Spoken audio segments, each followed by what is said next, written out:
Eight our channel Indian educator. आज mole concept का एक लेक्चर कंटिन्यू हम कर रहे हैं। इसके पहले जो लेक्चर हम लोगों ने डिस्कस किया था, जो लेक्चर हम लोगों ने अटेंड किया था, उसमें भी हम लोगों ने मोल कॉन्सेप्ट से रिलेटेड प्रैक्टिस की थी और कुछ बातें की थी। तो आज भी उसी से आगे, क्योंकि पिछले लेक्चर में मोल कॉन्सेप्ट उतने प्रैक्टिस नहीं हो पाए थे, तो फिर उसको आगे आज के लेक्चर में कवर किया जा रहा है। तो आज फिर वही मोल कॉन्सेप्ट स्टार्ट कर रहे हैं। स्टार्ट तो हो चुका है। मोल कॉन्सेप्ट से रिलेटेड न्यूमेरिकल्स करते हुए, कुछ क्वेश्चंस करते हुए आगे बढ़ रहे हैं। ठीक है, आज जितने भी टेस्ट के मोल कॉन्सेप्ट के प्रॉब्लम्स हैं वो हम लोग डिस्कस यहाँ पे कर लेंगे। ठीक है, तो चलिए शुरुआत करते हैं पहले क्वेश्चन से। इसमें यहाँ क्या है, पहले number of electron, proton and neutron question अगर लिया जाए, find the number of electron, proton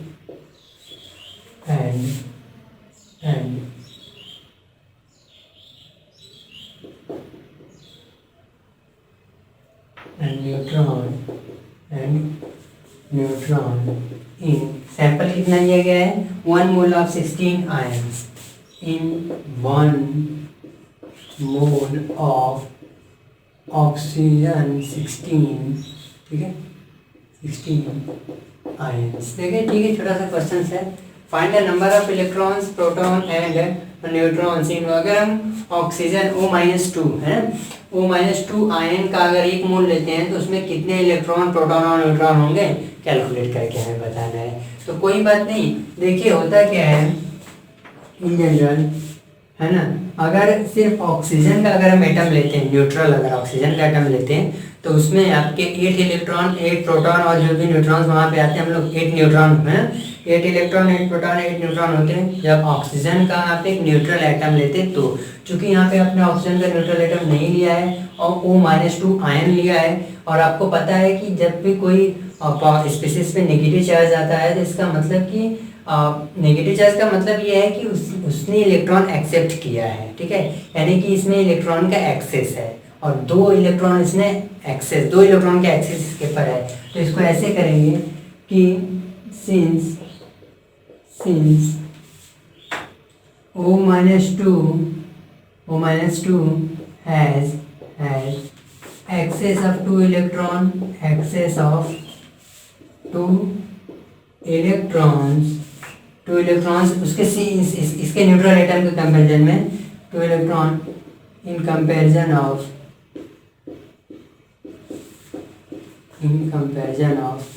it's neutral atom,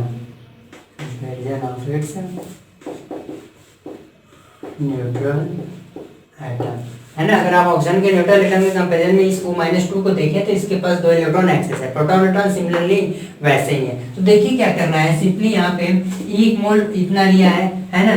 तो यहाँ पे पहले हम देखते हैं number of electrons in 1 O-2 ion, ठीक है, O-2 आयन। अगर हम O-2 का 1 आयन ले, अभी 1 मोल की बात नहीं कर रहे हैं, अगर हम O-2 का 1 आयन लेते हैं तो इसमें कितने इलेक्ट्रॉन होंगे, 8 इलेक्ट्रॉन तो न्यूट्रल केस में था ही, ठीक है, उसके पास 2 एक्स्ट्रा इलेक्ट्रॉन इसके पे आ गया है कि नहीं, तो +2 यानी कि 10 इलेक्ट्रॉन होंगे। इसके 1 आयन की भी बात कर रहे हैं हम, ठीक है। O-2 के 1 आयन में कितने इलेक्ट्रॉन मिलेंगे आपको, 10 इलेक्ट्रॉन मिलेंगे। चलो, सिमिलरली क्या करना है, देख लेंगे नंबर ऑफ प्रोटॉन। ये तो बदलेगा नहीं भाई, number of proton in 1 O-2 ion, ये तो 8 ही रहना है कि नहीं। और उसी तरीके से number of neutron in 1 mole of O-2 ion, वो भी कितना आ जाएगा, 8। ये एक आयन, यानी कि O-2 के 1 आयन में 10 इलेक्ट्रॉन, 8 प्रोटॉन और 8 न्यूट्रॉन्स है। ठीक है, तो चलो हमको कितने पूछ रहा है, 1 मोल में पूछ रहा है, और हमको पता है कि अगर हम 1 मोल किसी भी सब्सटेंस का लेते हैं तो हम कितना पे मतलब कितनी उसकी गिनती लेते हैं, N0, है ना। तो यहाँ पे हम लिख देंगे नंबर ऑफ इलेक्ट्रॉन इन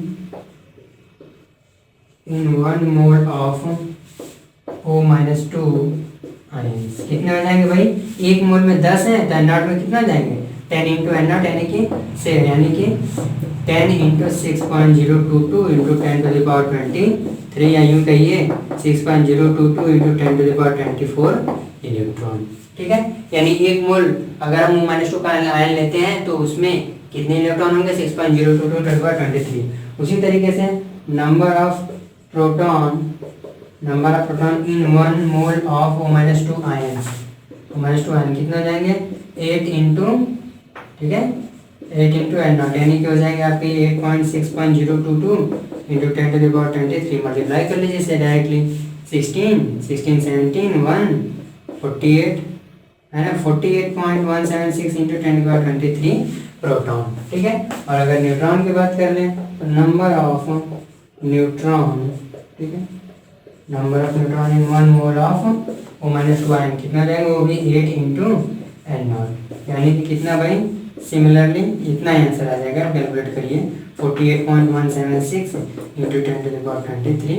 देख रहे हैं, तो एक मोल हमने O-2 आयन लिया और उसमें इलेक्ट्रॉन, प्रोटॉन और न्यूट्रॉन का कैलकुलेशन किया कि भाई कितने इलेक्ट्रॉन, कितने प्रोटॉन और कितने न्यूट्रॉन मिलेंगे, तो इतने कैलकुलेशन करने के बाद आए, ठीक है। इसे इरेज करते हैं, नेक्स्ट क्वेश्चन करते हैं। बहुत टफ नहीं था बिल्कुल, बस भाई एक मोल O-2 आयन उन्होंने लिया था, हमने सिंगल पहले एक हमने क्या किया, पहले सिंगल O- आयन यानी कि एक O- आयन को लिया और देखा कि उस पर कितने इलेक्ट्रॉन, प्रोटॉन, न्यूट्रॉन है।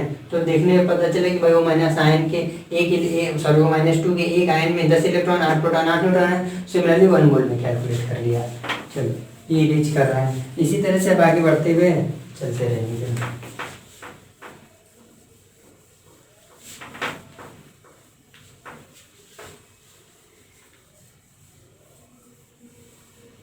चलो नेक्स्ट क्वेश्चन है कैलकुलेट नंबर ऑफ इलेक्ट्रॉन।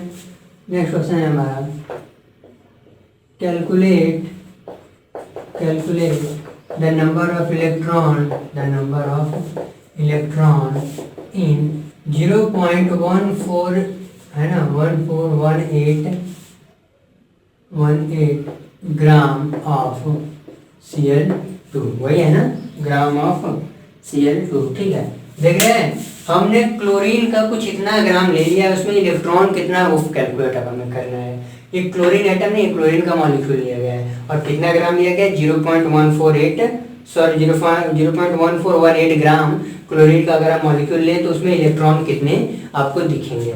अच्छा, इसमें एक चीज ये ध्यान देंगे हम लोग, वैसे तो सिंगल कार्बन क्लोरीन एटम का एटॉमिक मास 35.5 होता है, लेकिन इस केस में क्वेश्चन में गिवन है इस बार कि Cl2 का जो मास है ना, मास या मोलर मास कह सकते हैं, मोलर मास ऑफ Cl2 इस केस में हमें लेना है 70.90 जो भी, ठीक है, इतना लेकर चलना है। तो चलो ठीक है, कैलकुलेट करते हैं, क्या करना है, इलेक्ट्रॉन फाइंड करना है ना। तो यहाँ पे क्या अप्रोच करेंगे भाई, नंबर ऑफ इलेक्ट्रॉन फाइंड करना है, तो हम लोग क्या दिक्कत है देखते हैं। देखिए क्या करिए, इसमें पहले जितना क्लोरीन मॉलिक्यूल का उन्होंने वेट दिया हुआ है उसके करस्पॉन्डिंग मोल फाइंड कर लीजिए, ठीक है, कि इसके करस्पॉन्डिंग कितना मोल है। तो number of moles of Cl2 कितना हो जाएगा 0.1418 होल डिवाइडेड बाई क्या 70.90। इसको आप डेसिमल वाइज अगर कैलकुलेट करेंगे ना तो ये करीबन आपका आंसर आएगा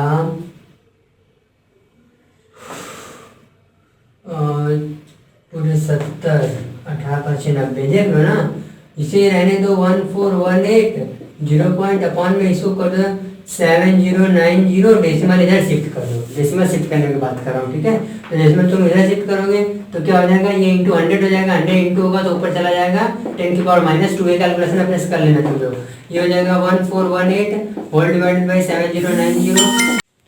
तो यहाँ से अगर कैलकुलेशन अगर आप करेंगे तो ये करीबन मिलेगा, आई थिंक अगर आप कैलकुलेट करेंगे ना तो ये 1/5, ठीक है, इंटू 10⁻², ये डायरेक्टली कर लीजिए तो ये हो जाएगा आपका 0.2 यानी कि 0.002 मोल, ठीक है। फाइनली क्या आया कि 0.1418 ग्राम Cl2 मॉलिक्यूल का करस्पॉन्डिंग कितना मोल है 0.02 मोल। तो ठीक है, मोल अगर आएंगे तो नंबर ऑफ Cl2 मॉलिक्यूल ले लेते हैं, नंबर ऑफ Cl2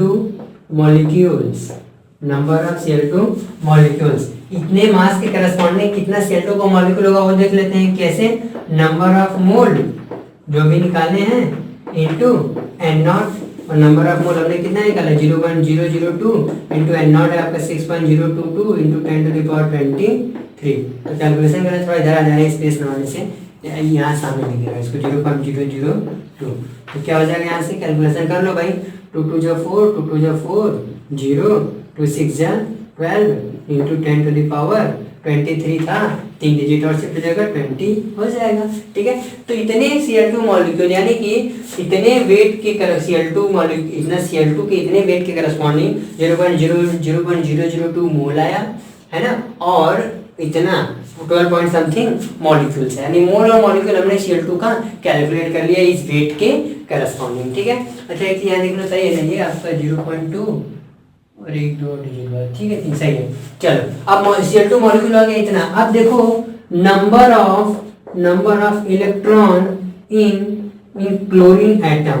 देखो अगर क्लोरीन का एटम तुम लेते हैं तो उसमें कितने इलेक्ट्रॉन दिखते हैं आपको, 17 इलेक्ट्रॉन दिखते हैं। क्लोरीन के सिंगल एटम में 17 इलेक्ट्रॉन होते हैं। तो number of electron in Cl2 molecule, Cl2 के एक मॉलिक्यूल में तब कितने इलेक्ट्रॉन होगा यार, क्लोरीन के एक एटम में 17 इलेक्ट्रॉन होता है, तो Cl2 मॉलिक्यूल में कितना इलेक्ट्रॉन होगा, यानी Cl2 के एक मॉलिक्यूल में, और Cl2 के एक मॉलिक्यूल में क्लोरीन का 2 एटम है और क्लोरीन के एक एटम में 17 इलेक्ट्रॉन होंगे, तो Cl2 मॉलिक्यूल में कितने इलेक्ट्रॉन होंगे 2 × 17 यानी 34 इलेक्ट्रॉन। तो बताओ क्लोरीन के एक मॉलिक्यूल में 34 इलेक्ट्रॉन है और हमको निकालना कितने में है, इतने मॉलिक्यूल में है। तो हम लिख देंगे number of electrons in what, क्या पूछ रहा है इतने ना, इन 0.1418 ग्राम ऑफ Cl2 मॉलिक्यूल। ठीक है, ये भाई इसके ग्राम के करस्पॉन्डिंग हम निकाले हैं, मॉलिक्यूल के बाद तो एक ही है ना, कितना हो जाएगा 12.044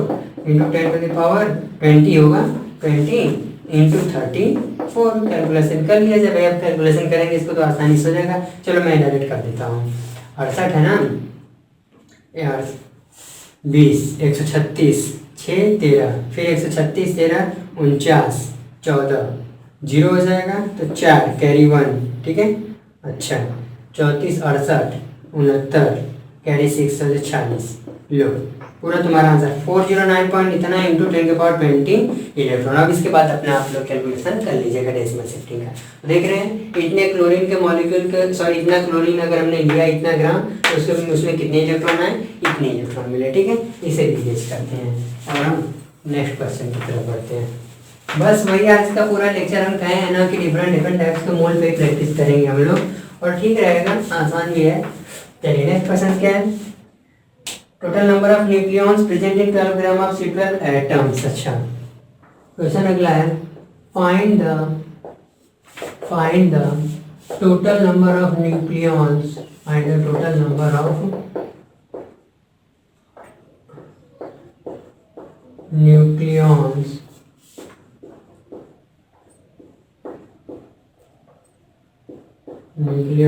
present in 12 gram of C12 atoms.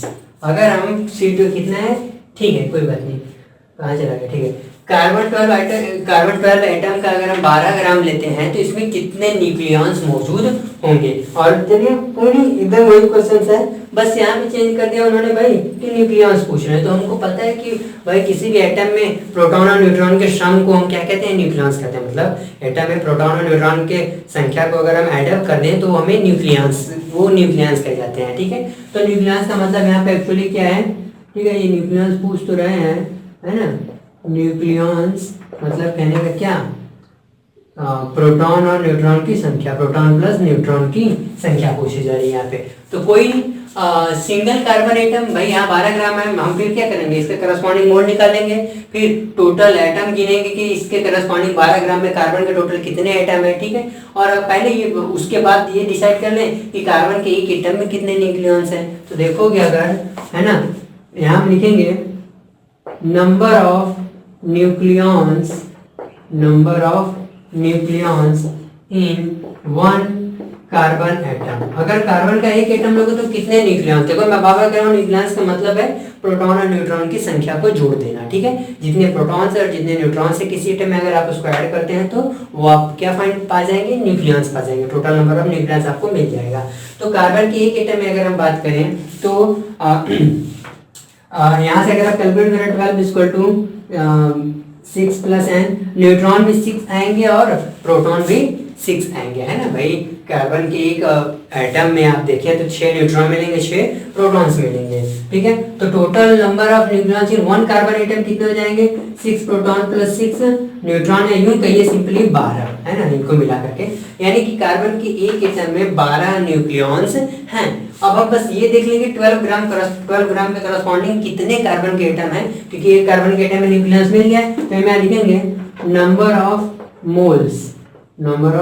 Moles of C12 atom, है ना, 12 ग्राम के करस्पॉन्डिंग 12/12 यानी 1 मोल, 1 मोल मिला, ठीक। अगर एक मोल है तो नंबर ऑफ कार्बन एटम कितने हो जाएंगे, नंबर ऑफ कार्बन एटम्स, ठीक है यार। इस 12 ग्राम में total number of carbon atom क्या, मैंने बताया था ना कि जब भी नंबर ऑफ एटम है, नंबर ऑफ मॉलिक्यूल का फॉर्मूला हमें फाइंड आउट करना हो तो हम कौन सा फॉर्मूला यूज करेंगे, number of particle is equal to number of atom is equal to क्या, number of mole into Avogadro constant. तो नंबर ऑफ मोल आपने कितना निकाला है, 1 into Avogadro constant N not, यानी कि 6.022 into 10 to the power 23 carbon atom. मेरी बात समझ रहे हैं, यानी 12 ग्राम कार्बन एटम में 12 ग्राम कार्बन एटम के करस्पॉन्डिंग 1 मोल कार्बन के एटम है, और इसी 12 ग्राम कार्बन एटम के करस्पॉन्डिंग कितने कार्बन के एटम है, 6.022 into 10 to 23, ठीक है। यानी मोल्स भी आ गया और नंबर ऑफ कार्बन एटम भी आ गया इस 12 ग्राम के करस्पॉन्डिंग। और आपको पता है कि एक कार्बन एटम में कितने न्यूक्लियस हैं, 12। तो आपको कितने कार्बन एटम में बताना है, इतने में। तो हम यहाँ पे क्या आंसर फाइनली लिखेंगे, नंबर ऑफ न्यूक्लियॉन्स, ठीक है, number of nucleons in 12 gram of C12 atoms कितने हो जाएंगे भाई, कितने एटम है यहाँ पे देखो, 6.022 into 10 to the power 23 into 12, calculation कर लीजिए, 24 6 2 72 into 10 to the power 23। Please इतने न्यूक्लियस आ गए। तो देख रहे हैं ना हम लोग बार बार क्या कर रहे हैं, इलेक्ट्रॉन फाइंड करना, प्रोटॉन फाइंड करना, फिर न्यूक्लियस फाइंड करना, यही सब चीजें सीख रहे हैं और ठीक भी तो है। तो इसे भी डीज करते हैं और नेक्स्ट क्वेश्चंस की तरफ बढ़ते हैं। इसी तरह से बहुत आसान है, बस आप क्लियर मीनिंग सबकी अगर माइंड में आपके रन कर रही है प्रॉपर तरह से तो बहुत बेटर, मतलब बहुत ईजी वे में सीख जाएंगे इन चीज़ों को, ठीक है। चलिए अब जैसे नेक्स्ट क्वेश्चन है हमारा, ठीक है, अब सीधा डायरेक्ट लिख रहे हैं, एक लंबा सा क्वेश्चन लेते हैं। कैलकुलेट, है ना, calculate the number of electrons, protons and neutrons in each of the following, ढेर सारे क्वेश्चन हैं, 4-5, उन सब में इलेक्ट्रॉन, प्रोटॉन और न्यूट्रॉन फाइंड करेंगे। जैसे 5 मोल ऑफ Na प्लस है, पहले में 5 mole of Na plus ion, ठीक है।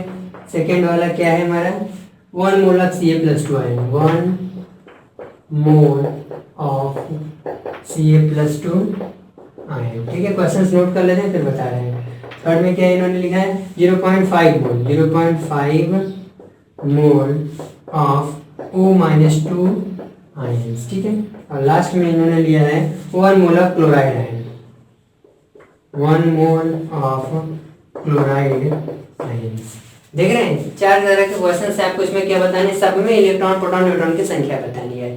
तो ठीक है, हम पहले से कैलकुलेशन करते हैं। जैसे 5 मोल सोडियम प्लस आयन अगर हमने, तो देखो क्या करना है। अगर आपको पता है कि अगर हम 1 मोल सिंपल, अच्छा वैसे समझाएं, देखो अगर आप एक सोडियम आयन का लेते हो, सोडियम आयन अगर यहाँ से अगर आप एक सोडियम आयन को देखते हो, Na प्लस आयन को, तो उसमें आपको 10 इलेक्ट्रॉन मिलेंगे, ठीक है, क्योंकि प्लस का मतलब आपको पता है कि इसने एक इलेक्ट्रॉन क्या कर दिया है, लूज कर दिया है। तो इसके पास कितने इलेक्ट्रॉन मिलेंगे, 10 इलेक्ट्रॉन मिलेंगे, ठीक है। अच्छा अब यहाँ पे एक काम करते हैं, नंबर ऑफ, है ना, ये पहला सॉल्यूशन देते हैं, पहले वाले का यहाँ से सॉल्यूशन दे रहे हैं, ये कर लीजिए सॉल्यूशन, एक साइड सॉल्यूशन लिखते चलते हैं। सॉल्यूशन पहले का, number of electron in 1 Na plus ion. अगर सोडियम आयन का मतलब सोडियम का एक अगर हम आयन लेते हैं Na प्लस, तो उसमें कितने इलेक्ट्रॉन मिलेंगे, 10 इलेक्ट्रॉन मिलेंगे, है ना, क्योंकि प्लस का मतलब इलेक्ट्रॉन लूज हो चुका है। और number of proton in one Na+ ion कितना हो जाएगा यार? प्रोटॉन तो जितना पहले था उतना ही रहना है ना। अब देख लो 23 = 11+ एंड न्यूट्रॉन कितना आता था? न्यूट्रॉन आपका 12 आता है और न्यूट्रॉन 12 आ रहा था, तो प्रोटॉन में कितने हो जाएंगे इस केस में? 11, ठीक है। Number of electron is equal to, यार यहाँ से देख लो ना, सिंपली क्या है, इक्वल टू Z+N अप्लाई कर लो। 23 = 11+N, ठीक है। N की वैल्यू क्या हो जाएगी यहाँ से? 12 न्यूट्रॉन आपको मिल जाएंगे, ठीक है। और प्रोटॉन कितना मिल जाएगा? 11। जो पहले प्रोटॉन 11 ही होते थे ना, जितने इलेक्ट्रॉन उतने प्रोटॉन्स, तो यहाँ पे प्रोटॉन कितना है? 11 है। यार Na+ में देख लो ना, केवल अगर न्यूट्रल एटम रहता, न्यूट्रल रहता, तो तुम इसमें क्या बोलते? बोलते नहीं 11 इलेक्ट्रॉन बोलते, 11 प्रोटॉन बोलते, 12 न्यूट्रॉन बोलते, ऐसा बोलते कि नहीं, है ना। लेकिन अब चूंकि Na+ आयन हो गया तो एक इलेक्ट्रॉन लूज हो चुका है, तो 10 इलेक्ट्रॉन हो जाएंगे, 11 प्रोटॉन और 12 न्यूट्रॉन्स। तो यहाँ पे हो जाएंगे number of neutron in one sodium ion कितने हैं अभी भी? 12, यानी 10 इलेक्ट्रॉन, 11 न्यूट्रॉन, सॉरी प्रोटॉन और 12 न्यूट्रॉन सोडियम के एक आयन में, ठीक है। लेकिन यहाँ पे हमको 5 मोल सोडियम आयन में पूछ रहा है, ठीक है। तो हम पहले देख लेंगे यहाँ पे नंबर ऑफ Na+ आयन इन 5 मोल। 5 मोल में सोडियम के कितने आयन हैं जरा देख लो पहले। 5 मोल में सोडियम कितने आयन हैं? 5 मोल इंटू N0, यानी 6.022 इंटू 10⁻23 से कैलकुलेशन करेंगे आप, तो 113 इंटू 10⁻23, यानी 5 मोल अगर Na+ आयन लेते हैं तो आपको कितने आयन मिलेंगे? 30.110 इंटू 10⁻23 सोडियम आयन इसमें दिखेंगे। तो एक सोडियम आयन में 10 इलेक्ट्रॉन है, 11 प्रोटॉन है और 12 न्यूट्रॉन है, तो इतने में बताया जा सकता है, आराम से बता सकते हैं। यहाँ पे हम लिखेंगे, देखो यहाँ से नंबर Na का मतलब समझ जाइएगा, number of electron in 5 mole Na+ ion, ठीक है। एक Na+ आयन में 10 इलेक्ट्रॉन है, तो 5 मोल Na+ आयन में कितना होगा? 30.110 इंटू 10⁻23 इंटू 10, यानी कि 30.110 इंटू 10⁻24 इलेक्ट्रॉन। बात समझ में आई? उसी तरीके से नंबर ऑफ प्रोटॉन कैलकुलेट कर लीजिए, कितना हो जाएगा? नंबर ऑफ प्रोटॉन सामने लिख रहे हैं, एक में 11 है, तो इतने में कितना होगा? 30.110 इंटू 10⁻23 इंटू 11 कैलकुलेशन किया जा सकता है। और लास्ट है आपका नंबर ऑफ न्यूट्रॉन, वो कितना आ जाएगा?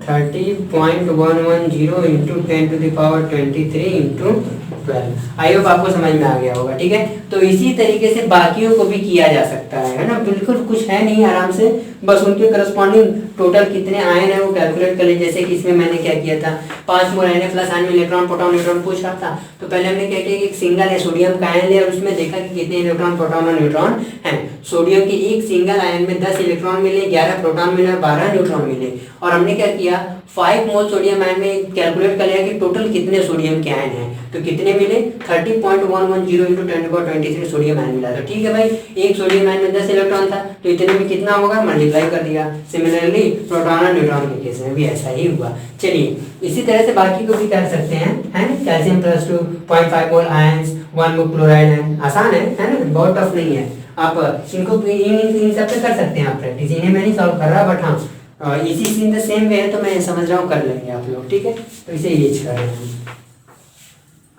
इसको इरेज करते हैं, क्या करते हैं, आगे बढ़ते हैं। चलिए अब अगला क्वेश्चन सर कैसा है देख लीजिए।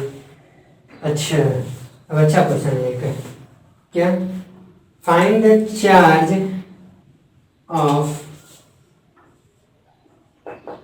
Find the charge of 1 gram ion, 1 gram ion of एनाइड minus of N-3 ions in coulomb. देखो क्या है, यहाँ पे नाइट्राइड आयन का 1 ग्राम आयन उन्होंने लिया, बोला है कि इसमें कितना चार्ज मौजूद होगा, टोटल कितना चार्ज है। अब इलेक्ट्रॉन नहीं पूछ रहा है भाई, चार्ज होगा तो इलेक्ट्रॉन्स वगैरह की वजह से होगा, ठीक है। तो इस बार इलेक्ट्रॉन नहीं पूछ रहा है, इस बार क्या पूछ रहा है, चार्ज पूछ रहा है, जरा चेक करिए क्या है इनमें, है ना। नाइट्राइड आयन का उन्होंने कितना लिया है, 1 ग्राम आयन लिया है, और इसके करस्पॉन्डिंग आपसे पूछ रहे हैं कि अगर हम 1 ग्राम आयन लेते हैं नाइट्राइड आयन का तो उसमें कितने चार्ज होंगे। जरा सोचो, 2 मिनट में सोच लो जब तक मैं इंक भर रहा हूँ, ठीक है।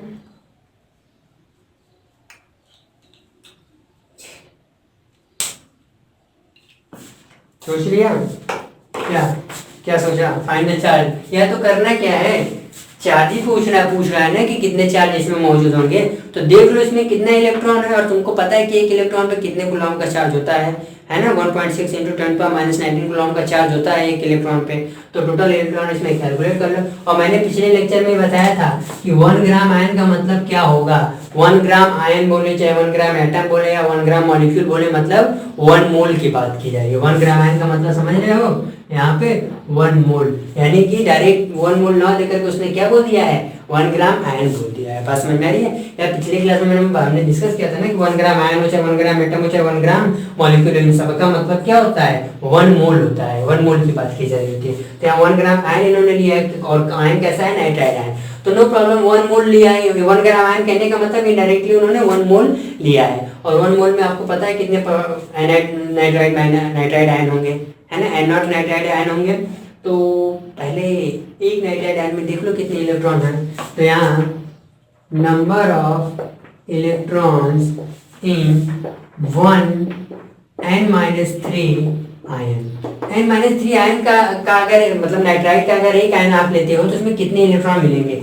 या अगर नाइट्राइड मतलब नाइट्रोजन है, तो नाइट्रोजन के न्यूट्रल गैस में इलेक्ट्रॉन तो उसमें 7 होते हैं, लेकिन 3 इस तो माइनस आ गया इस बार, है ना। तो टोटल इलेक्ट्रॉन कितने हो जाएंगे, 7 न्यूट्रल केस में था, 3 एक्स्ट्रा आया हुआ है, यानी कि 10 इलेक्ट्रॉन होंगे। नेगेटिव चार्ज होगा भी, क्योंकि इलेक्ट्रॉन इसने एक्सेप्ट किया है। आपको पता है कि जब भी कोई न्यूट्रल स्पीशीज इलेक्ट्रॉन एक्सेप्ट करता है तो उसके ऊपर नेगेटिव चार्ज आता है। तो यहाँ पे भी नेगेटिव चार्ज आया हुआ है। तो देखिए, यानी कि नाइट्राइड आयन में, एक नाइट्राइड आयन में कितने इलेक्ट्रॉन मिले, 10 इलेक्ट्रॉन मिले।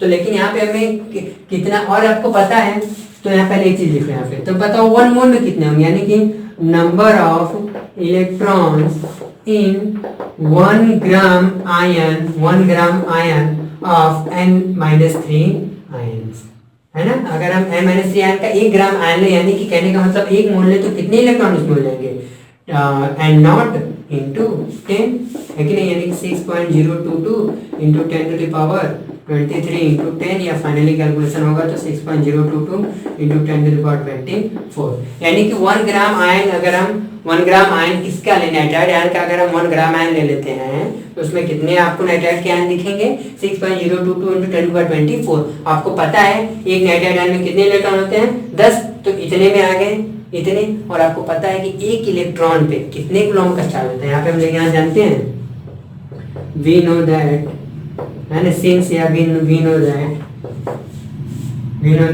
चार्ज एट 1 इलेक्ट्रॉन कितना होता है, 1.6 × 10⁻⁻19 कूलम। तो हमको इतने इलेक्ट्रॉन में बताना है, तो हम यहाँ पे सीधा लिख देंगे टोटल चार्ज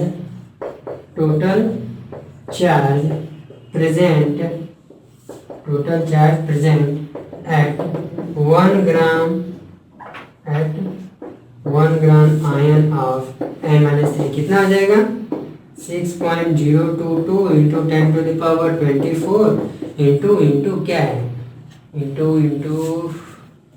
1.6 × 10⁻⁻19 कूलम। कैलकुलेशन कर लीजिए, ये हमारी 16 है ना, 32 35 0 सॉरी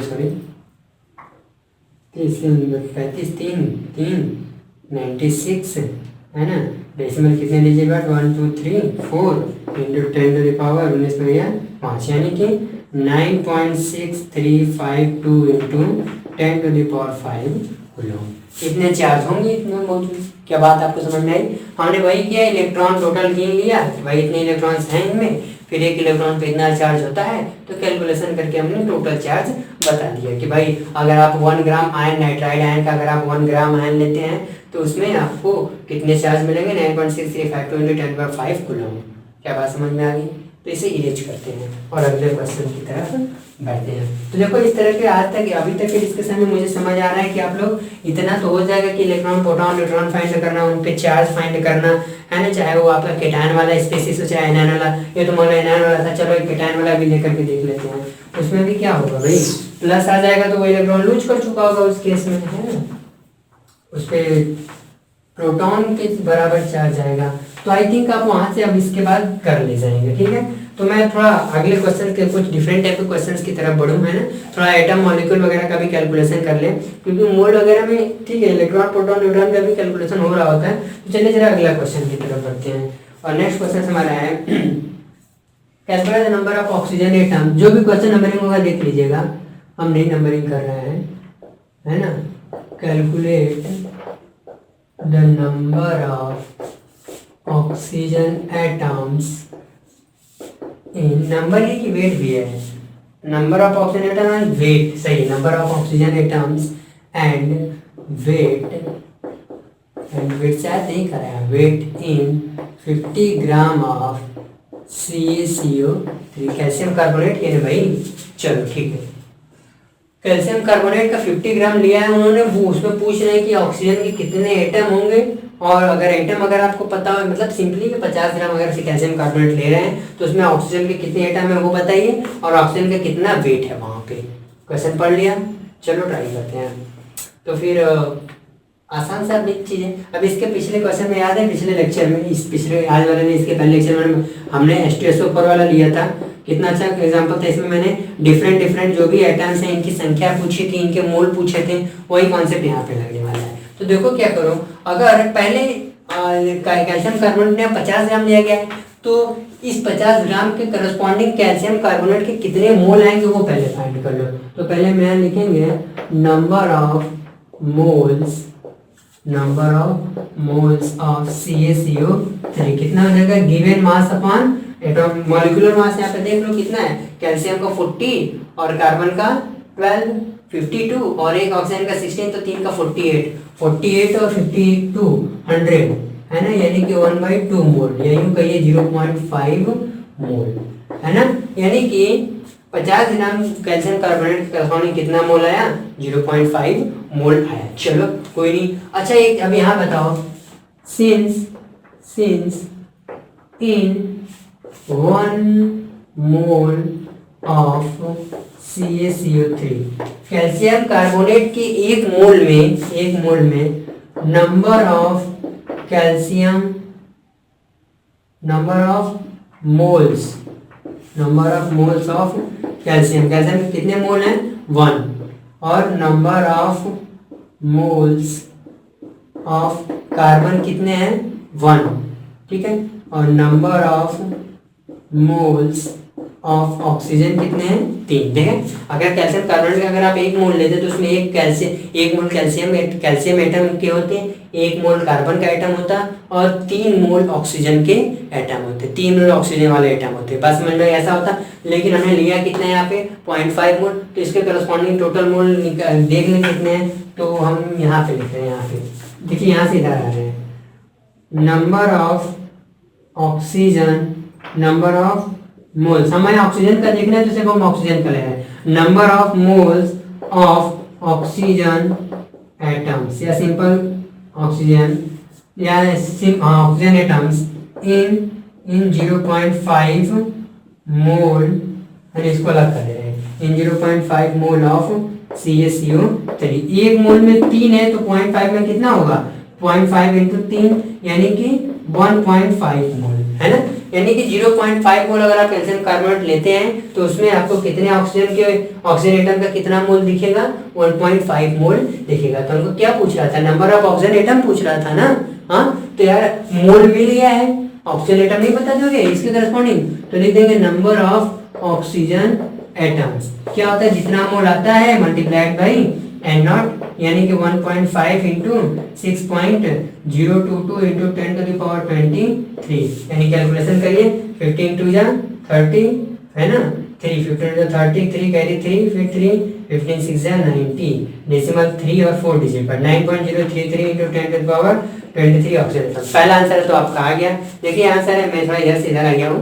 आंसर ये है आपका कि अगर हम और 50 ग्राम कैल्शियम कार्बोनेट लेते हैं तो उसमें ऑक्सीजन का कितने एटम मिलेगा 9.0330 × 1023 ऑक्सीजन के एटम दिखेंगे। अच्छा अब वेट पूछ रहा है ना, वेट पूछ रहा है तो वेट के लिए फॉर्मूला अप्लाई कर दो।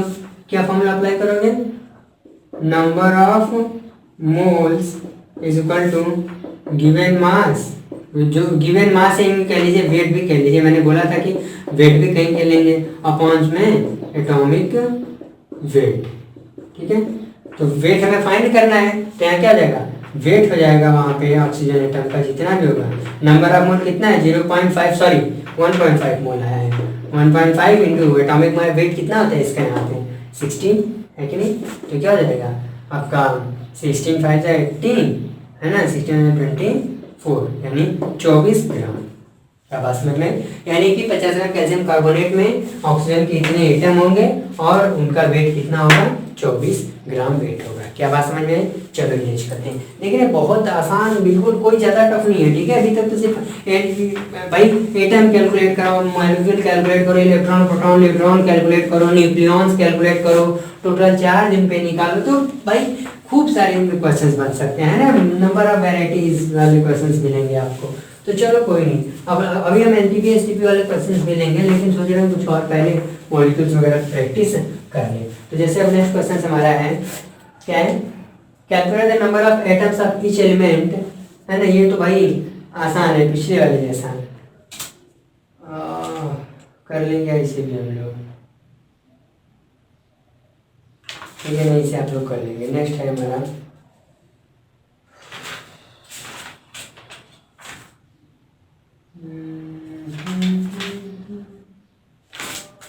चलिए, calculate number of oxygen atoms, calculate the number of oxygen atoms इन कितना लिया गया है, इन 0.2 mole of Na2CO3 into 10H2O, in 0.2 mole of Na2CO3.10H2O, है ना। ये हमारा कोई बेकिंग सोडा नहीं है, वाशिंग सोडा का केमिकल फॉर्मूला होता है, तो उसका 0.2 मोल लिया, उसमें ऑक्सीजन एटम की संख्या पूछ रहा है। सिंपल वैसे सोडियम कार्बोनेट के जैसा है लगभग एग्जैक्ट क्वेश्चन, बस इस बार मोल दे दिया और एटम की संख्या पूछ रहा है। बहुत आसान है भाई, इसके एक मोल में देख लो कितने ऑक्सीजन के एटम दिखते हैं, तो यहाँ से सीधा देख लो ना, इन नहीं number of oxygen atoms in 1 mole of क्या Na2CO3.10H2O। ठीक है, इसमें कितने, एक मोल में कितने ऑक्सीजन के, इसका अगर एक मोल लेते हैं तो उसमें ऑक्सीजन एटम के कितने मोल, नंबर ऑफ ऑक्सीजन एटम्स नहीं, number of moles of oxygen atoms. ठीक है ना, इसके एक मोल में ऑक्सीजन एटम के कितने मोल होंगे देख लो, 3 और 10 इधर 13 मोल, है ना, इसके एक मोल में ऑक्सीजन के 13 मोल हैं। ठीक है, तो number of moles of oxygen atom in 0.2 mole of what Na2CO3.10, ठीक है, .10H2O कितना आ जाएगा भाई 13 इंटू 0.2 यानी कि 26 यानी 2.6 मोल। तो ठीक है, हमसे नंबर ऑफ ऑक्सीजन एटम पूछ रहा था, तो इतने मोल के करस्पॉन्डिंग कितने ऑक्सीजन के एटम, ऑक्सीजन के मोल है 2.6 मोल है, तो नंबर ऑफ ऑक्सीजन एटम यहाँ से नहीं आ सकता है, नंबर ऑफ ऑक्सीजन एटम्स, है ना, नंबर ऑफ ऑक्सीजन एटम कितना हो जाएगा, जितना नंबर ऑफ मोल आया है इंटू एन नॉट यानी कि 2.6 इंटू 6.022 इंटू 10⁻23 आंसर हो जाएगा। यहाँ पे कैलकुलेट कर लीजिए, 16 टू 52 कैरी 5, 60 टू 52 और 5 से 57 कैरी 5, यहाँ 5 1 2 3 डेसिमल बाद में लगाएंगे, 26 से कितना हो जाएगा 120 है 36 156 डेसिमल 15.165 into 10⁻23 यानी फाइनल आंसर आपका आएगा 15.6572 into 10⁻23 ऑक्सीजन के एटम यहाँ पे दिखेंगे। आसान है ना, ज़्यादा टफ नहीं है, तो इसे यूज करते हैं। और नेक्स्ट क्वेश्चन हमारा जो अच्छा वाला इसमें है वो भी जरा कर ही लेते हैं। वो भी ठीक रहेगा। मिटा दे इसको ना।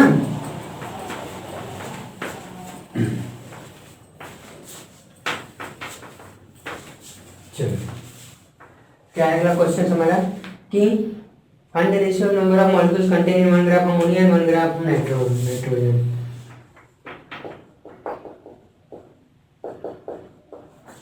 फाइंड द रेशियो ऑफ, क्या रेशियो, किसका रेशियो पूछ रहा है? Number of molecules contain, ratio of number of molecules, find the ratio of number of molecules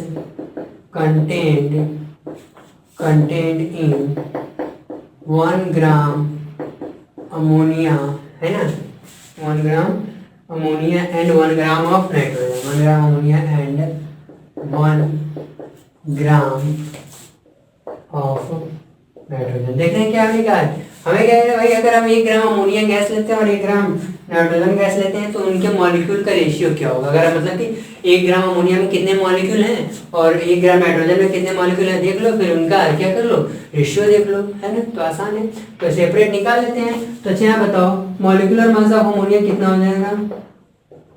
molecular mass of ammonia कितना हो जाएगा? 17 है कि नहीं। और molecular mass of nitrogen, molecular mass of N2 कितना हो जाएगा? 28। नाइट्रोजन के एक एटम का मास 14 होता है तो N2 मॉलिक्यूल का कितना होगा? 28। चलो ठीक है, इतना हो गया। अच्छा, हमें नंबर ऑफ मॉलिक्यूल का रेशियो पूछ रहा है ना, तो ठीक है, मोल निकाल लेते हैं, है ना। यहाँ से मोल तो खैर दिया नहीं है, नहीं यार, मोल तो यहाँ पे दिया नहीं है, मास वगैरह भी नहीं दिया है। तो मास तो दिया है, सॉरी मास दिया है, 1 ग्राम इसका भी 1 ग्राम इसका भी। तो 1 ग्राम अमोनिया के करस्पॉन्डिंग कितना मोल होगा, पहले वो निकाल लें अमोनिया के। मतलब 1 ग्राम अमोनिया अगर हम लेते हैं तो इसमें अमोनिया मॉलिक्यूल के कितने मोल हैं वो देख लें। और उस तरीके से 1 ग्राम नाइट्रोजन में नाइट्रोजन के कितने मॉलिक्यूल हैं, मतलब नाइट्रोजन मॉलिक्यूल के कितने मोल हैं वो फाइंड कर लें। तो यहाँ पे हम लिखेंगे number of moles of ammonia कितने हो जाएंगे? 1/17, यही होगा ना भाई, given mass upon molecular mass, ठीक है। और मोल अगर पता हो गया तो मॉलिक्यूल पता हो जाएगा। यहाँ से number of molecules of ammonia. अरे यार कितनी बार कर रहा है, किसी भी चीज का अगर मॉलिक्यूल का पूछ रहा है तो उसके अगर मोल मालूम हो गए हैं तो N0 से मल्टीप्लाई कर दीजिए। तो मोल है आपका 1/17 इंटू N0, यानी कि N0 डिवाइडेड बाय 17 मॉलिक्यूल आएगा। यानी कि अमोनिया के 1 ग्राम में कितने अमोनिया के मॉलिक्यूल मिलेंगे? N0/17, ठीक है। कैलकुलेशन हो सकता है, N0 की वैल्यू रख के किया जा सकता है, लेकिन मैं उसको यहीं पे रोके रहा हूँ। चलो, तो उसी तरीके से number of moles of nitrogen देख लो, 1/28 होगा। तो इसमें नाइट्रोजन के इतने मोल में नाइट्रोजन के कितने मॉलिक्यूल होंगे ये भी तुम निकाल सकते हो। Number of molecules of N2 कितना हो जाएगा भाई? 1/28 इंटू N0 या यूँ कहिए N0/28, यानी कि 1 ग्राम अमोनिया में N0/17 मॉलिक्यूल है अमोनिया के, और 1 ग्राम नाइट्रोजन में N0/28 मॉलिक्यूल है किसके? नाइट्रोजन के। तो रेशियो निकालना है ना, किसका? इनके मॉलिक्यूल और इनके मॉलिक्यूल का रेशियो तो निकाल दो। तो हम लिख देंगे ratio of number of molecules. Ratio पूछ रहा है, किसी का भी ले लो, इसका इससे डिवाइड, रेशियो तो मतलब किसी का N0/17 divided by N0/28, divide कर लो इसको N0/17 into 28 divided by N0 cancel हो जाएगा, यानी रेशियो क्या मिलेगा आपको? 28:17। क्या मेरी बात समझ में आ गई? हाँ, आसानी समझ में आ रहा होगा। तो इस तरीके से भी हम क्वेश्चंस का अप्रोच कर सकते हैं। अब हम नेक्स्ट क्वेश्चन ले रहे हैं, है ना। तो इसे मुझे इरेज करना पड़ेगा, जो भी है यार, चलो कोई नहीं, इस तरीके से तो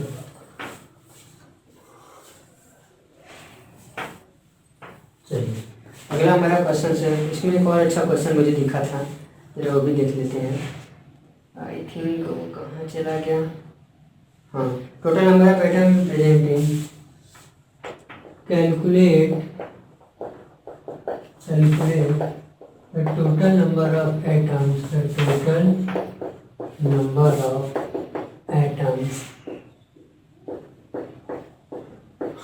presenting 0.5 mole of potassium dichromate K2Cr2O7, ठीक है, 0.5 मोल है ना, ठीक है। कोई भाई हमने क्या किया यहाँ पे 0.5 मोल K2Cr2O7 लिया, इसमें कितने एटम होंगे पूरे यार, टोटल एटम पूछ रहा है। टोटल एटम में किसके किसके एटम हो सकते हैं, पोटेशियम के होंगे, क्रोमियम के होंगे और ऑक्सीजन के होंगे। तो टोटल नंबर ऑफ एटम पूछ रहा है, तो फिर या तो ऐड कर ले या total number of atom calculate करने के लिए क्या किया जा सकता है, 0.5 मोल के करस्पॉन्डिंग टोटल देख लो, इसके कितने मॉलिक्यूल वहाँ मिल रहे हैं, फिर नंबर ऑफ मॉलिक्यूल वहाँ से आएगा, लेकिन नंबर ऑफ एटम हमसे पूछ रहा है, हमसे नंबर ऑफ एटम पूछ रहा है ना। तो क्या करना है, पोटेशियम का अलग एटम देख लो, इस 0.5 मोल में कितना है, क्रोमियम का कितना है, ऑक्सीजन का कितना एटम है, फिर सबको क्या कर दो, एडअप कर दो, वो बहुत आसान हो जाएगा। तो यहाँ पे हम लिखेंगे कि क्या, number of moles of chromium in, ऐसे नहीं इसे यूज करते हैं, हम लिखेंगे कि since 1 mole of K2Cr2O7 में number of moles of potassium कितने मोल है यहाँ पे, 2, ठीक। नंबर ऑफ मोल्स ऑफ किसके, क्रोमियम के कितने, K2Cr2O7 है ना, तो 2, और नंबर ऑफ मोल्स ऑफ किसके, ऑक्सीजन के कितने हैं, 7। यानी कि अगर हम पोटेशियम डाइक्रोमेट का 1 मोल लेते हैं तो उसमें हमको 2 मोल पोटेशियम के दिखेंगे, 2 मोल क्रोमियम के दिखेंगे और 7 मोल ऑक्सीजन के दिखेंगे। इतनी चीज समझ में आई। तो ये 1 मोल में था, ठीक है, लेकिन हमको एटम पूछ रहा है ना, लेकिन यहाँ पे लिया कितना हमने, 0.5 मोल, तो इसी करस्पॉन्डिंग निकाल रहे हैं नंबर ऑफ मोल्स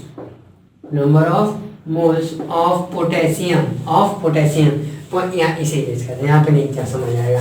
अच्छा अब नीचे आते हैं, नीचे यहाँ से आते हैं इधर, 0.5 मोल ऑफ K2Cr2O7, क्योंकि 1 मोल में इतना था तो इतना था, अगर 0.5 मोल ले लिया जाता तो कितना हो जाएगा, number of moles of potassium. 1 मोल में 2 थे तो 0.4 में कितना होगा, 2 × 0.5 यानी कि 1 मोल आ जाएगा। उसी तरीके से number of moles of chromium कितना आ जाएगा, वो भी 2 × 0.5 यानी कि 1, और उसी तरीके से नंबर ऑफ क्या है, ऑक्सीजन या number of moles of oxygen कितना हो जाएगा भाई, 0.5 × 7 5 35 3.5, यानी कि 1 मोल K2Cr2O7 के करस्पॉन्डिंग इतने मोल पोटेशियम के थे, क्रोमियम के थे और ऑक्सीजन के, लेकिन एक्चुअल हमने 0.5 मोल लिया था। तो 0.5 मोल अगर हमने पोटेशियम डाइक्रोमेट लिया K2Cr2O7 तो उसमें हमको 1 मोल पोटेशियम के मिले, 1 मोल क्रोमियम के मिले और 3.5 मोल किसके मिले, ऑक्सीजन के मिले। ये तो मोल था ना, हाँ। तो इसके देखो पोटेशियम के इतने मोल के करस्पॉन्डिंग कितने पोटेशियम के एटम होंगे, हो सकता है ऐसा आदर आ सकता है, कैसे, इसमें N0 से मल्टीप्लाई करके, है ना। इसमें अगर हम N0 से मल्टीप्लाई करते हैं तो यहीं से हम निकाल लेंगे, मुझे मिटाना नहीं चाहिए। इसी के सामने देखो मैं इन तीनों के लिए स्पेशली, ठीक है, ये एक्चुअली 3.5 है, तो मैं इन तीनों के लिए कैलकुलेशन यहाँ से शुरू कर रहा हूँ। इन तीनों के लिए हम लिखेंगे number of potassium atoms, number of potassium atom कितना हो जाएगा, 1 × N0, क्लियर है, चलो। और नंबर ऑफ क्रोमियम एटम्स कितने हो जाएंगे, वो भी कितने हो जाएंगे, 1 × N0, ठीक है, 1 × N0। और नंबर ऑफ ऑक्सीजन एटम्स यहाँ से कितने आ जाएंगे, ऑक्सीजन एटम्स हो जाएंगे आपके 3.5 × N0। तो बताओ 0.5 मोल्स K2Cr2O7 के करस्पॉन्डिंग कितने एटम पोटेशियम के थे, कितने क्रोमियम के थे, कितने ऑक्सीजन के, हमने निकाल लिया। तो टोटल एटम पूछ रहा है ना, सबको एटम कर दो। तो हम सीधा लिखेंगे टोटल नंबर ऑफ एटम्स कितने होंगे, N0 पोटेशियम वाले हैं, N0 पोटेशियम वाले प्लस N0 क्रोमियम वाले, ये लिखना जरूरी नहीं, बस मैं उसके लिए लिख रहा हूँ। और 3.5 N0 किसके वाले हैं, ऑक्सीजन वाले।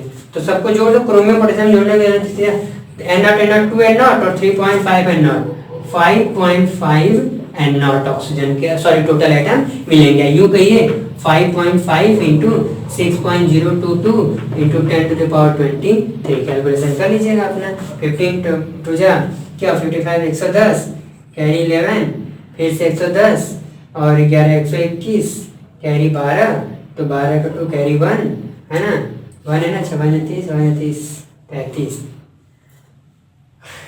330 और 331 कैलकुलेशन कर लेना। 1 2 3 4 डिजिट बाद 1 2 3 4 इंटू 10⁻23 यानी फाइनल आंसर आपको दिख रहा होगा तो ये होगा 33.1210 इंटू 10⁻23 एटम्स।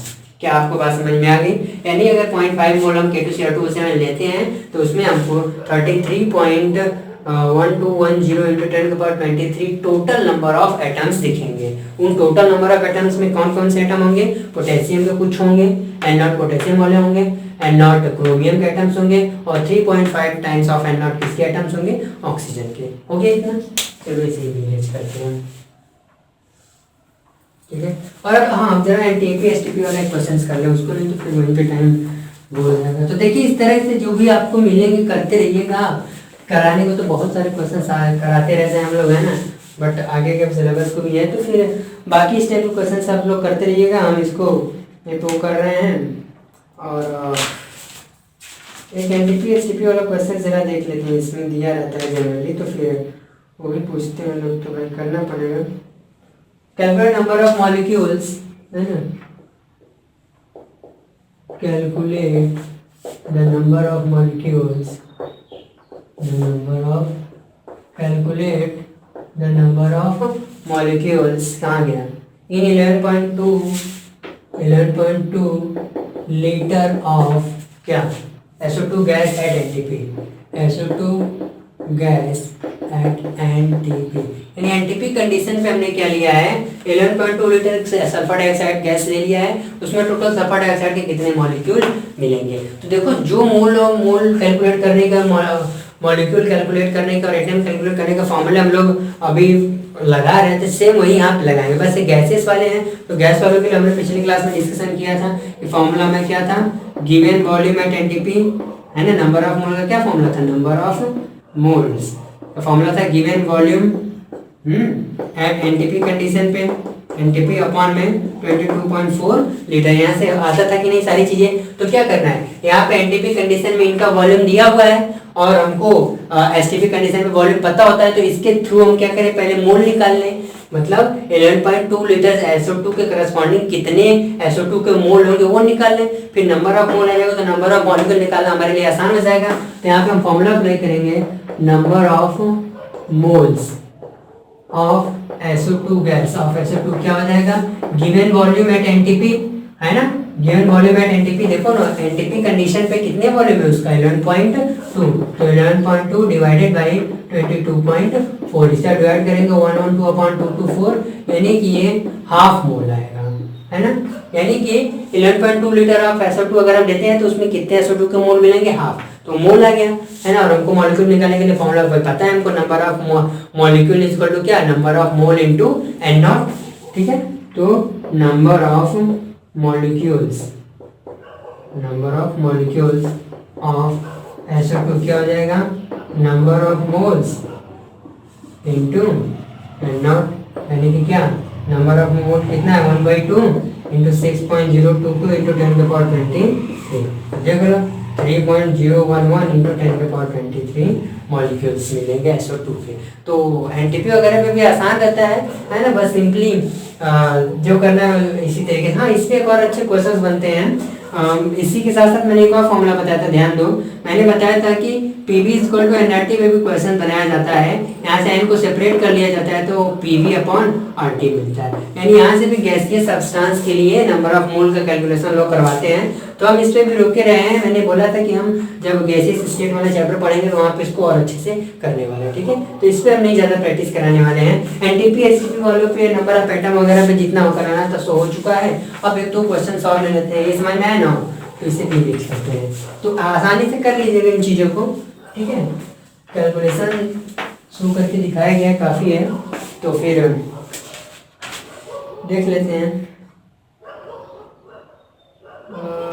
आसान क्वेश्चन तो नहीं है।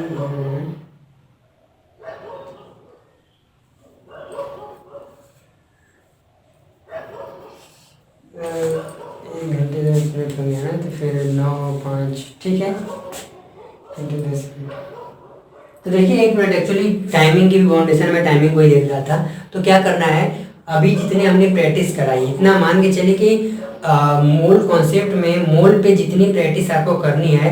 देखो कोई बहुत एक्स्ट्रा क्वेश्चन या मतलब कि कहने का कि बहुत नए कॉन्सेप्ट अब नहीं आते हैं, ठीक है। जितने कॉन्सेप्ट डिस्कशन किया गया है आपसे उन्हीं कॉन्सेप्ट पे बेस्ड क्वेश्चन आते हैं, और हमने कब से उन्हीं को लेकर पिछले लेक्चर में 3-4 क्वेश्चंस कराए थे, और आज भी जितने भी 6-7 में हैं सो हमने करा रखे, ठीक है। अब इसके बाद क्वेश्चंस का डेप्थ बढ़ता है, देखो कॉन्सेप्ट वही रहता है। हाँ, अलग बात है कि क्वेश्चन का लेवल बड़े अच्छा होता है, लेकिन कॉन्सेप्ट उसी कॉन्सेप्ट से हम उसको क्या करते हैं, सॉल्व करते हैं। तो अब बाकी उम्मीद है कि आप करते रहेंगे। हाँ, एक चीज़ में थोड़ा 5 मिनट और लगेगा, थोड़ा डिस्कशन में कर लूँ। किस चीज़ का डिस्कसन, वो डिस्कशन होने वाला है। अभी मैंने पिछली क्लासेस में शायद छूट गया था कुछ लॉ वगैरह, ठीक है, उसे सुन लीजिए। लॉ यहाँ बता नहीं रहे हैं, मैं उसको डिस्कस करूँगा वापस से गैसियस लॉ में। यहाँ पे समय ना हो पाने से मैं अपने इन जो टॉपिक को ले चलूँ, मैं सोच रहा हूँ कि इन्हें कंटिन्यू करूँ। तो जो चीज़ स्किप है मैं उसको आपको रिकॉल करा दूँ। स्किप है हमारा गैर लुसेक लॉ, स्किप है है ना, गैर लुसेक लॉ ऑफ कंबाइनिंग वॉल्यूम, ठीक है, ऑफ कंबाइनिंग वॉल्यूम, ठीक है। और हमारा था एवोगैड्रो लॉ, और मुझे नहीं लगता कि कुछ और खास चीज बची थी। 2-3 चीज और भी थी, मतलब कि वहाँ पे वॉल्यूम वगैरह, ठीक है, वॉल्यूम की डिफिनीशन बतानी थी मुझको, आपको टेम्परेचर वगैरह के बारे में थोड़ा सा बताना था, है ना। और जो 7 फिजिकल क्वांटिटी में हमारा कैंडिला छूट गया था, है ना, 7 फिजिकल क्वांटिटी में कैंडिला की डिफिनीशन छूट गई थी, कैंडिला वगैरह का छूट गया था, एम्पियर वगैरह का। तो ये सब हमें लग रहा है हम फिर नेक्स्ट क्लास में मिलेंगे तो इनका डिस्कशन कर लेंगे। तो आज तक के लिए बस इतना ही रहने देते हैं, बाकी अब मिलेंगे नेक्स्ट लेक्चर में। और नेक्स्ट लेक्चर में हम क्या करेंगे, कोशिश पूरी रहेगी कि हम क्या करेंगे, एम्पिरिकल फॉर्मूला की तरफ बढ़ जाएंगे, ठीक है। और इसमें जितने टाइप्स के क्वेश्चन हमने अब डिस्कस कर लिया, बाकी अब प्रैक्टिस करते रहिए।